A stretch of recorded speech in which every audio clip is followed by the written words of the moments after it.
যেই লোকটা নিজের ভিতরের অংশটাকে ঠিক করবে, আল্লাহ সুবহানাহু ওয়া তাআলা তার বাহ্যিক জিনিসটাকে আমার আল্লাহ ঠিক করে দিবে। আমার ইমানদার বাবারা, জবান খুলে মুহাব্বত বলে না সুবহানাল্লাহ। আল্লাহর ওলিটা বলে যে এই লোকটা আল্লাহকে পাওয়ার জন্য, আখিরাতের শান্তির জন্য নেক আমল করবে, আল্লাহ সুবহানাহু ওয়া তাআলা তার দুনিয়ার সকল কাজগুলি সমাধান করে দেবে। আমার বন্ধুরা বলুন তো দেখি, এই কথাটা কি সত্য না মিথ্যা? আল্লাহর ওলিরা যুগে যুগে যুগে যুগে আল্লাহর যত ওলি আছেন সবাই খেয়াল করেন, তিনারা দুনিয়ার জন্য তেমন কোনো পেরেশান হন নাই, কিন্তু সবাই খেয়াল করে দেখেন তারা দুনিয়ার জমিনের জন্য, দুনিয়ার রিজিকের জন্য, দুনিয়ার অর্থের জন্য, দুনিয়ার সম্পদের জন্য তেমন কোনো পেরেশানি নাই। কিন্তু আল্লাহর ওলিদের দরবারে গেলে দেখা যায় সেই জায়গার মধ্যে সম্পদের কোনো অভাব। আমার বন্ধুরা গভীর মনোযোগ, আল্লাহর ওলির 2 নম্বর মেসেজ। এজন্য হেলালিয়া দরবার শরীফ থেকে নিজের জীবনকে পরিবর্তন করো, মুত্তাকি হও মানে আল্লাহর ওলি হয়ে যাওয়া। এবার গভীর মনোযোগ, আপনি প্রশ্ন করতে পারেন, ও শামসুদ্দোহা আল্লাহর ওলি হলে কি হবে? আমি বলি বাজান, একটু সবাই উপরের দিকে তাকাও, উপরের দিকে তাকালে বিশাল একটি আসমান দেখতে পাবে। একটু সবাই গভীর মনোযোগ দেন। আপনি যদি আল্লাহর ওলি হতে পারেন, এই আসমানটা আপনার হয়ে যাবে। আপনি যদি আল্লাহর ওলি হতে পারেন, এই সূর্যটা আপনার হয়ে যাবে। আপনি যদি আল্লাহর ওলি হতে পারেন, চাঁদ আপনার হয়ে যাবে। আপনি যদি আল্লাহর ওলি হতে পারেন, গোটা আকাশটা আপনার হয়ে যাবে। আপনি আল্লাহর ওলি হয়ে যান, গোটা পৃথিবীটা আপনার হয়ে যাবে। আপনি আল্লাহর ওলি হয়ে যান, রাষ্ট্রপতি আপনার হয়ে যাবে। আপনি আল্লাহর ওলি হয়ে যান, প্রধানমন্ত্রী আপনার হয়ে যাবে। আপনি আল্লাহর ওলি হয়ে যান, মন্ত্রীগুলি আপনার হয়ে যাবে। এক কথাই হলো, আল্লাহর ওলি হয়ে যাওয়া মানে আল্লাহর গোটা সৃষ্টি জগৎটা আপনার তাবেদার হবে। কথা বলেন ঠিক না বেঠিক? مولاي صل وسلم دائما أبدا على حبيبك.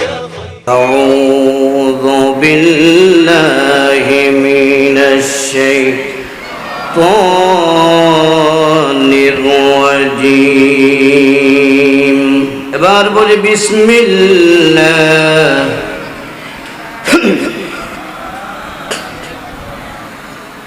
واعلموا أن الله مع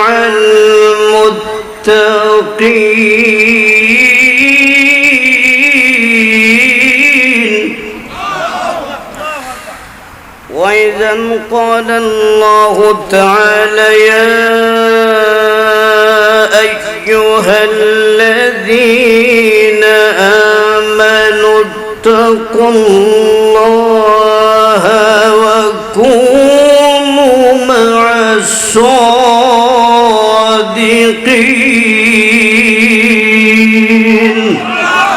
সকলে বলে মারহাবা। আমার নানা ফির বলেন কি ফির? আমি আজকে হঠাৎ করে, নানা ভাই আমি জানি না আপনি খেয়াল করছেন কিনা, হঠাৎ করে আমারটা মনে পড়ে গেছে। এখানে লেখা আছে কেশরকোট হক্কানি আঞ্জুমান হেলালিয়া। আমার নানার নাম কিন্তু হেলালি নয়। কথা কন না কেন? কথা কয় এর নাম হলো মোশাররফ হোসেন। দেখছেন কারবার। আর নানা ইচ্ছার অনিচ্ছা হোক এমন একটি নাম এখানে লিখে দিয়েছেন। আল্লামা মুবারক হোসেন হেলালির নাম আজীবন কেশরকোটে থাকবে। কথা কন না কে? এটা আসলে তো যা হয় নানা ভাই, এটা তো যা হয়, এটা একবারে কি বাস্তব প্রমাণ হয়ে গেল। বলেন আমার নানা পীর মাওলানা মোশাররফ হোসেন হেলালি। সকলে বলি মারহাবা। তো আমার নানার বাড়িতে আইসি, বেশি কথা কইতাম না আমার বাজান, সংক্ষেপ কথার ভিতরে। কারণ সংক্ষেপ কথার ভিতরে আমরা অনেক কথা আমরা জেনে যাব। আল্লাহ যেন কবুল করেন। সকলে বলি আমিন। আমার নবীর উম্মতরা গভীর খেয়াল করেন। আমি কোরআনুল কারীমের 2 জায়গা থেকে 2খানা আয়াত কালিমা তেলাওয়াত করেছি। প্রথম নম্বর আয়াতে আল্লাহ বলে ওয়া'লামু একটু জবান খোলে নবীর উম্মতেরা, আল্লাহর বান্দারা, আশিকে রাসূলুল্লাহ, আপনার হক্কানি আঞ্জুমানে হেলালিয়া মুজাদ্দিদিয়া দরবারের ভক্ত মুরিদ সকলে মুহাব্বতের আওয়াজ দিয়া বলে আলহামদুলিল্লাহ। আল্লাহ সুবহানাহু ওয়া তাআলা বলেন, আমার ইমানদার বান্দারা, ওয়ালামু, তোমরা জেনে রাখো। এবার মনিবকে প্রশ্ন করি, মনিব, ও মনিব, কি জানতাম মেহেরবানি করে বলেন। আমার মনিব বলে, বান্দারে, ওয়ালামু, তো এই পর্যন্ত তুমি পড়েছো, আমার কালামটুকু সামনের দিকে আর একটু পড়ো। এবার যখন আল্লাহর কালামটুকু সামনের দিকে পড়তে গেলাম, আল্লাহর কালাম আমাকে আপনাকে জানিয়ে দেয়, আল্লাহ, আওয়াজ দিয়ে বলে আল্লাহু আকবার। আমার নবীর উম্মত গভীর মনোযোগ বাদান, আল্লাহ সুবহানাহু ওয়া তাআলা বলে, আল্লাহ, নিঃসন্দেহে আল্লাহ, নিঃসন্দেহে আল্লাহ, নিশ্চয়ই আল্লাহ। এবার মনিবকে বলে, মনিব, আপনি নিশ্চয়তা দিয়ে বললেন, কি বলতে চাচ্ছেন? আমার মনিব বলে, মা'আল মুত্তাকিন, আমার মুত্তাকি বান্দাদের সাথে আমি আল্লাহ স্বয়ং আছি।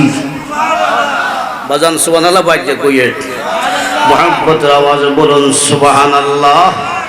আমার বাজান, একটু গভীর মনোযোগ বাজান, বলেন মুত্তাকি হওয়ার দরকার আছে কি নাই? আরো দরকার আছে কি নাই?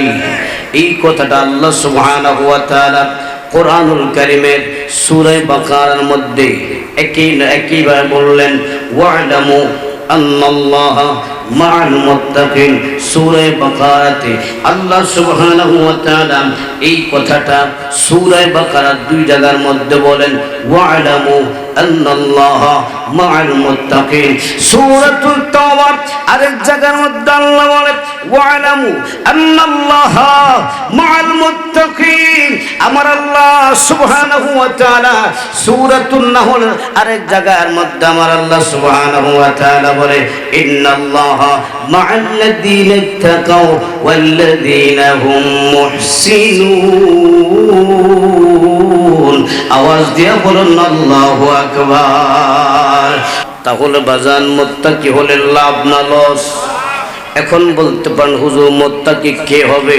আমার বাজান, মুত্তাকি হলো যে ব্যক্তিটা আল্লাহকে ভয়, বলেন না, বলেন যে ব্যক্তি আল্লাহকে ভয়, বলেন যে ব্যক্তি আল্লাহকে ভয়।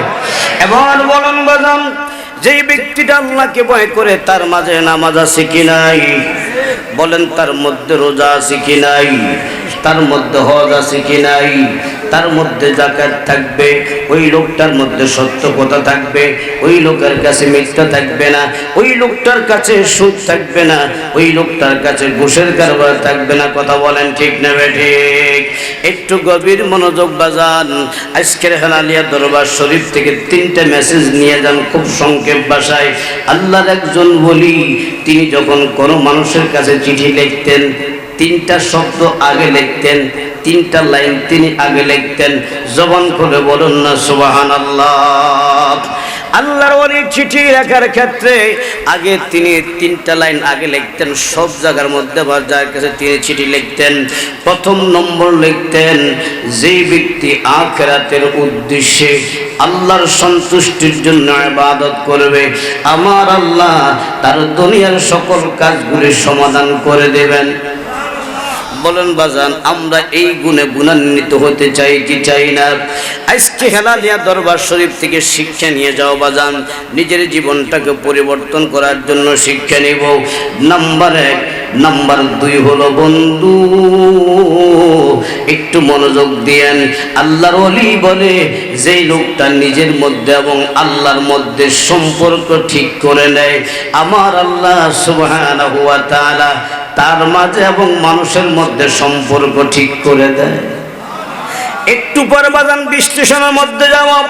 নাম্বার 3, আল্লাহর ওলি বলে, যেই লোকটা নিজের ভিতরের অংশটাকে ঠিক করবে, আল্লাহ সুবহানাহু ওয়া তাআলা তার বাহ্যিক জিনিসটাকে আমার আল্লাহ ঠিক করে দেবে। আমার ইমানদার বাবারা জবান খুলে মুহাব্বত বলে না সুবহানাল্লাহ। তাহলে প্রথম নম্বর কথার উপরে একটু আলোচনা চলিবা যান, সেটা হলো আল্লাহ রব্বুল আলামিন বলে, আল্লাহর ওলিটা বলে যে এই লোকটা আল্লাহকে পাওয়ার জন্য, আখিরাতের শান্তির জন্য নেক আমল করবে, আল্লাহ সুবহানাহু ওয়া তাআলা তার দুনিয়ার সকল কাজগুলি সমাধান করে দেবে। আমার বন্ধুরা বলুন তো দেখি, এই কথাটা কি সত্য না মিথ্যা? আল্লাহর ওলিরা যুগে যুগে যুগে যুগে আল্লাহর যত ওলি আছেন সবাই খেয়াল করেন, তিনারা দুনিয়ার জন্য তেমন কোনো পেরেশান হন নাই, কিন্তু সবাই খেয়াল করে দেখেন তারা দুনিয়ার জমিনের জন্য, দুনিয়ার রিজিকের জন্য, দুনিয়ার অর্থের জন্য, দুনিয়ার সম্পদের জন্য তেমন কোনো পেরেশানি নাই। কিন্তু আল্লাহর ওলিদের দরবারে গেলে দেখা যায় সেই জায়গার মধ্যে সম্পদের কোনো অভাব। আমার বন্ধুরা গভীর মনোযোগ, আল্লাহর ওলির 2 নম্বর মেসেজ। এজন্য হেলালিয়া দরবার শরীফ থেকে নিজের জীবনকে পরিবর্তন করো, মুত্তাকি হও মানে আল্লাহর ওলি হয়ে যাওয়া। এবার গভীর মনোযোগ, আপনি প্রশ্ন করতে পারেন, ও শামসুদ্দোহা আল্লাহর ওলি হলে কি হবে? আমি বলি বাজান, একটু সবাই উপরের দিকে তাকাও, উপরের দিকে তাকালে বিশাল একটি আসমান দেখতে পাবে। একটু সবাই গভীর মনোযোগ দেন। আপনি যদি আল্লাহর ওলি হতে পারেন এই আসমানটা আপনার হয়ে যাবে। আপনি যদি আল্লাহর ওলি হতে পারেন এই সূর্যটা আপনার হয়ে যাবে। আপনি যদি আল্লাহর ওলি হতে পারেন চাঁদ আপনার হয়ে যাবে। আপনি যদি আল্লাহর ওলি হতে পারেন গোটা আকাশটা আপনার হয়ে যাবে। আপনি আল্লাহর ওলি হয়ে যান, গোটা পৃথিবীটা আপনার হয়ে যাবে। আপনি আল্লাহর ওলি হয়ে যান, রাষ্ট্রপতি আপনার হয়ে যাবে। আপনি আল্লাহর ওলি হয়ে যান, প্রধানমন্ত্রী আপনার হয়ে যাবে। আপনি আল্লাহর ওলি হয়ে যান, মন্ত্রীগুলি আপনার হয়ে যাবে। এক কথাই হলো আল্লাহর ওলি হয়ে যাওয়া মানে আল্লাহর গোটা সৃষ্টি জগৎটা আপনার তাবেদার হবে। কথা বলেন ঠিক না বেঠিক? কারণ আল্লাহর ওলি বলে, 2 নম্বর মেসেজ আমি শেষ করে দিচ্ছি বাজান, গভীর মনোযোগ, আমার এই পয়েন্টটুকু ভালো করে মনোযোগ দেন। আল্লাহ যেন আমাকে সহ হেলালিয়া দরবারে আজকে যারা উপস্থিত রয়েছেন সবাইকে যেন বা হায়াত আমলটুকু করার তৌফিক দান করেন। বাজান গভীর মনোযোগ, আল্লাহর ওলি বলেন তুমি আল্লাহর সাথে তোমার মাঝে এবং আল্লাহর মাঝে সম্পর্কটা ঠিক করো, আল্লাহ সুবহানাহু ওয়া তাআলা তোমার মাঝে এবং মানুষের মধ্যে তোমার সম্পর্ক ঠিক করে দেবেন। আমার নবীর উম্মতেরা একটু সবাই দেখেন, গাউসুল পাক আব্দুল কাদের জিলানী বাগদাদের জমিনের মধ্যে শুয়ে আছেন। শাহজালাল মুজাররদিয়া মুনি বাংলার জমিনে আজ থেকে 707 বছর আগে বাংলার জমিন সিলেটের মধ্যে শুনেছেন তার কোনো আওলাদ নাই, একজন সন্তান নাই, একজন নাতি নাই, একজন পুতি নাই। কেশরপুরের জায়গা জমিনের মধ্যে এসে আপনাদেরকে 1 কাপ চা খাওয়াইছে, এরকম কোনো নজির পাওয়া যায় নাই। কিন্তু আওলাদ, কিন্তু শাহজালাল মুজাররদিয়া মুনির কথা শুনলে কেশরপুরের মানুষের হৃদয়ের মধ্যে শান্তি লাগে। যদি তার বিরুদ্ধে আচরণ কে করে কলিজার মধ্যে আগুন লেগে যায়। এবার সকলে বলুন তো বাজান, 700 বছর আগে যিনি বিদায় নিয়েছেন তিনার সাথে কেশরপুরের কোন মানুষের দেখা হয় নাই, কিন্তু প্রতিটি মানুষের কালবে তার মুহাব্বত আছে কি নাই? তাহলে থাকলো কেমনে? ওই থাকার সূত্র হলো যেই লোকের সাথে মাওলার সম্পর্ক হয়, আমার মাওলাই বলে আমি আল্লাহ সুবহানাহু ওয়া তাআলা আমার বান্দাদের কালবের ভিতরে তার মুহাব্বতটা আমি আল্লাহ জারি করে দিই। আল্লাহু আকবার, জিন্দাবাদ। আমার নানাকে ধন্যবাদ জ্ঞাপন করে দীর্ঘায়িত আলোচনা এখানে ইতি করলাম। আবার যদি দেখা হয় কথা হবে আশা রেখি। শেষ করার আগে বলি সুবহানাকা আল্লাহুম্মা ওয়া বিহামদিকা আশহাদু আন লা ইলাহা ইল্লা আনতা আস্তাগফিরুকা ওয়া আতুবু ইলাইক। আসসালামু আলাইকুম ওয়া রাহমাতুল্লাহি ওয়া বারাকাতুহু।